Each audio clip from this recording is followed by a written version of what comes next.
Miss Monroe, why did you pick to do the Archibald Prize with us? Well, I got an email back in term 1 from the head teacher teaching and learning, who gets lots of emails about cool projects that run, and it was the Archibald Prize email, and I read through it, and firstly the cow puns in the program just really tickled me.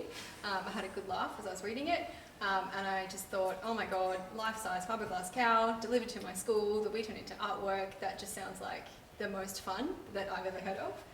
So instantly I knew I wanted to do it and get a bunch of kids involved. So it was a very, very easy choice to make once I saw that email. So what did you hope to achieve out of this?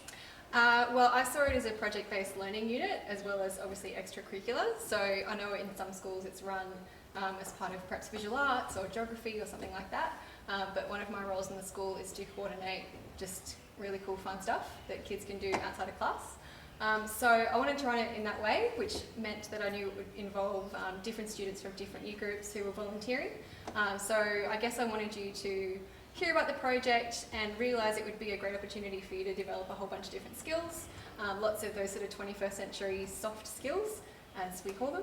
So communication, collaboration, maybe some digital skills in terms of the blog or the animation, obviously creativity and problem solving, and just for our gifted and talented students in particular, the application of their learning into something that's really authentic and real world really gets them, it really gets them going. And also the social justice sort of element as well. A lot of our students attend the climate strikes because they're so sort of invested in the future and being good global citizens, so I knew that they would get really into it. So have we achieved what you wanted us to achieve throughout this program? Yes, and you've exceeded all of my expectations, as you guys always do. I think obviously you've learnt a lot about the wool industry and about agriculture, which I don't think you probably would have learnt in just your regular classes. Maybe there might be some sort of geography classes where you might learn it. So the research that you did, and then the way that you guys were able to go off and do your brainstorms and have these fabulous ideas about the cow and then come together and turn it into this awesome beast was just really inspiring for me to see. I think what you gained the most though was teamwork and collaboration, and it's really lovely that we have students here from year 8, 9 and 11 because the mentoring that I've seen from the older students in terms of the artwork and the research has just been really beautiful, as you've sort of helped each other and helped problem solve and come together and socialise and just form bonds that I'm sure will last beyond this cow. We all sort of split up into like groups, and we had like big whiteboards, and we just sort of thought about all the really cool stuff that we could possibly use and put in our cow. And a lot of us had sort of like a concept of lots of sort of smaller pictures coming together to form like a bigger picture on the cow. So we combined a lot of the elements that we brainstormed and then placed them on the cow and joined the ones we thought were relevant and then came up with this. Did a lot of research, and also speaking to Sam, our young farming champion, we realised that there was so much to the wool industry and we had so many ideas that we really wanted to represent.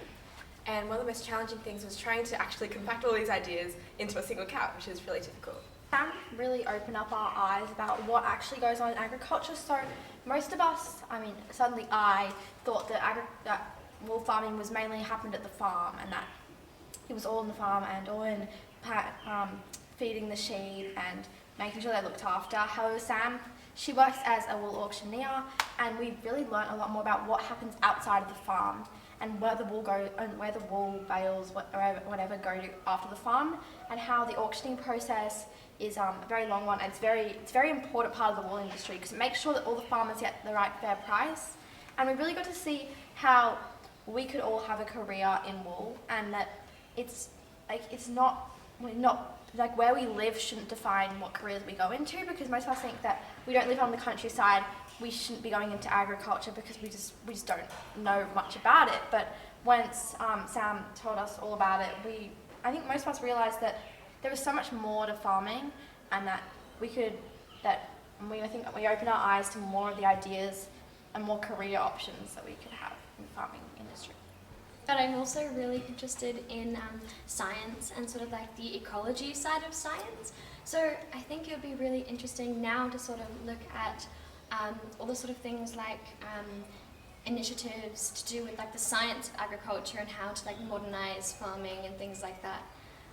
In part of my research into biosecurity, I did a lot of research in how they sort of like check things like wool and stop the spread of diseases, and that was really interesting to learn more about that. So I also really like science, but I've always been into things like genetics and stuff. And when I was also researching a little bit about like the career paths, because we had to do that in broad spectrum to the Archibald Prize, I started to realize that there was a lot of things that I associated with less of an agriculture side, more on like medicine, that could be actually applied to both, such as diseases and like genetics in farms and in both in crops actually, and as well as in livestock. So that was interesting, and since I was thinking maybe I would go in a career path on genetics, I could also apply that to agriculture. I'm also really interested in design and clothing, and even though I'd always known that wool could be used in clothing, Sam really opened our eyes to what sort of clothing and other forms of fashion that wool can be applied to. So, for example, she mentioned that wool can be used for shoes, which I had no idea was a thing before, and I was like, that was really, really cool. And she also mentioned that sportswear and clothing that's like water resistant can also be really effectively made using wool. And so I thought it was really interesting.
I think she cleared a lot of misconceptions about what we think wool can be used as in clothing, because as she said, wool isn't just your itchy scratchy jumper.